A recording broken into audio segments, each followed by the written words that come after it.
अस्सलाम वालेकुम नाजरीन। आज हम तरबूज का शरबत बनाएंगे। बहुत ही मज़े का तैयार होता है। तरबूज का शरबत बनाने के लिए हमें चाहिए 1 प्लेट हमने तरबूज लिया है, इसके बीज हमने निकाल लिए हैं। 2 चम्मच नींबू का रस लिया है। 2 चुटकी हमने काला नमक लिया है। 2 चम्मच चीनी के लिए हैं। इसको हम अब ग्राइंड करेंगे। ग्राइंडर जग लिया है, इसमें डालेंगे हम तरबूज।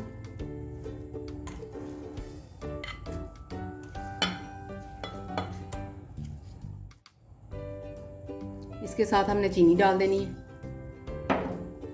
नमक, नींबू का रस। ये ढक्कन दे दिया मैंने ऊपर। 1 से 1.5 मिनट के लिए मैंने इसको ग्राइंड करना है। तरबूज का शरबत तैयार हो गया है, इसको हमने खुले बाउल में डाल लेना है। ये देखिए,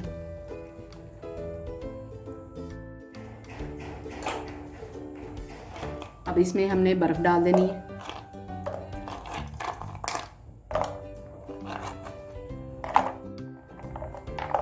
इसको ठंडा करें ज़्यादा, फिर इसको गिलास में सर्व करें।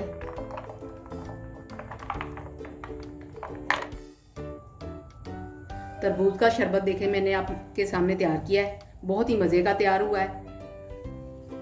अगर मेरी वीडियो पसंद आए तो मेरी वीडियो को लाइक और शेयर करें और मेरे चैनल को सब्सक्राइब करें। अल्लाह हाफिज़।